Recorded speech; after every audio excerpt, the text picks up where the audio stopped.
अस्सलाम वालेकुम व्यूअर्स, मेरा नाम है खुरम और आप देख रहे हैं के बर्ड ज़ोन। ये हमारे मीलवर्म प्रोडक्शन का छोटा सा एक फार्म है।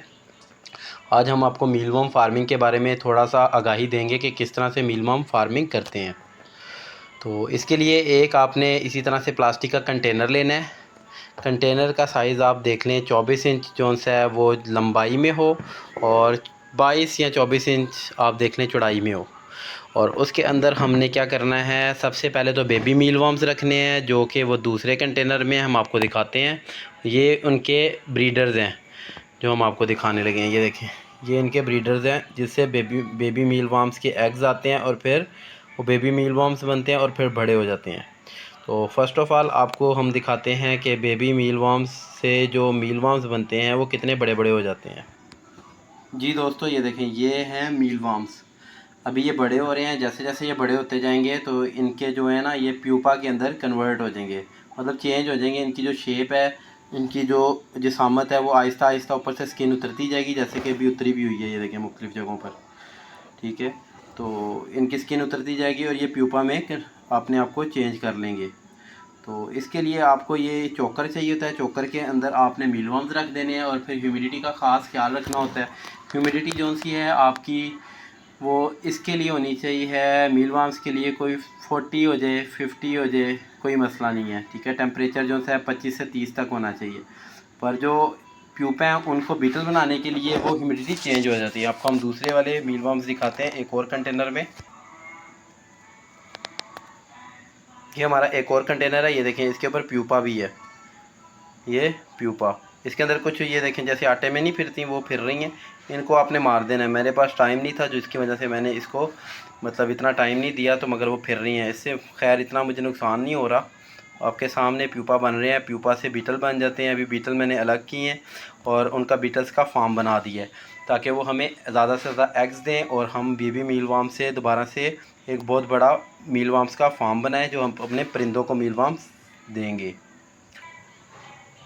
ये देखें, ये हमारे मीलवर्म्स हैं। ये सफ़ेद सफ़ेद जो हो गया ना, ये भी येलो कलर का ही था। इसने अपनी ऊपर से स्किन उतार दी है। ये भी बड़ी काम की होती है।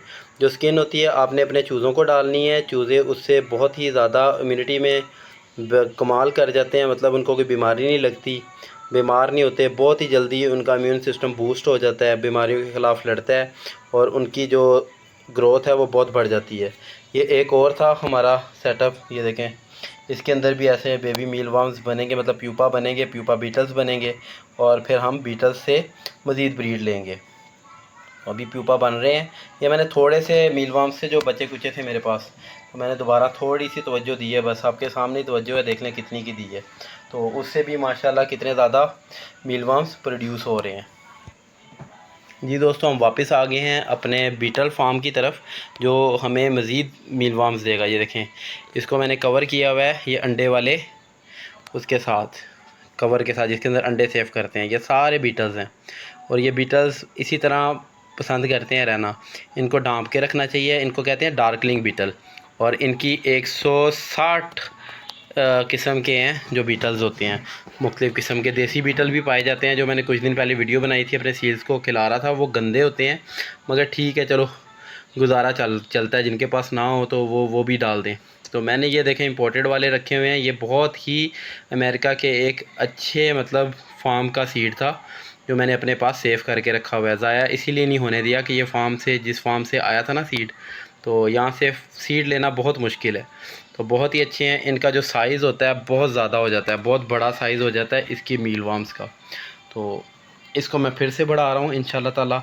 अपने परिंदों को दूंगा, चूज़ों की मैं अच्छे से अच्छे ग्रोथ कराऊंगा इंशाल्लाह। इसकी हर चीज़ काम की है। अब काम की किस तरह चीज़ें, जैसे कि आप देख लें, जो ये अपनी शेडिंग कराते हैं, जो पहले वाले मीलवर्म्स दिखाएं आपको, वो भी चूज़ों को इस्तेमाल हो जाते हैं। और जो ये खाते हैं, फ्रास इकट्ठा होता है, उसको छानना करके आप इकट्ठा कर लें, अपने पौधों को डालें या किसी खेत वाले के साथ रब्ता करें, आप उसको बेच दें, वो आपकी अपनी मर्ज़ी है, या फ्री दे दें।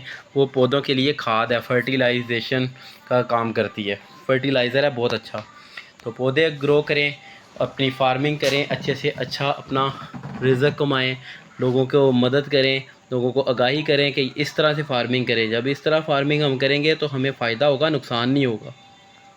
क्योंकि देखें, जो सबसे ज़्यादा मसला होता है ना बच्चों को, ग्रो करवाने का वो शुरू में ही होता है। जब बच्चे थोड़े से ये 2 महीने के 3 महीने के हो जाए ना और इस तरह की खुराक पर बड़े हो जाएं तो फिर ये ख़राब नहीं होते। इस तरह के बच्चे वो खाते हैं नेचुरल चीज़ें, ठीक है, तो उनकी इम्यूनिटी बढ़ जाती है और बाकी जो ख़ुराक है वो भी, हमारे ख़र्चे भी कम हो जाते हैं। तो जी दोस्तों, उम्मीद करता हूँ वीडियो को ज़्यादा मैं लंबी नहीं करता। आप सबसे उम्मीद करता हूँ वीडियो आपको पसंद आई होगी। वीडियो अगर पसंद आई हो तो चैनल को सब्सक्राइब करें, वीडियो को लाइक करें, बेल आइकन का बटन प्रेस करें। मिलते हैं एक नए दिन एक नई वीडियो के साथ, तब तक के लिए अपना ख्याल रखें। अल्लाह हाफ़िज़।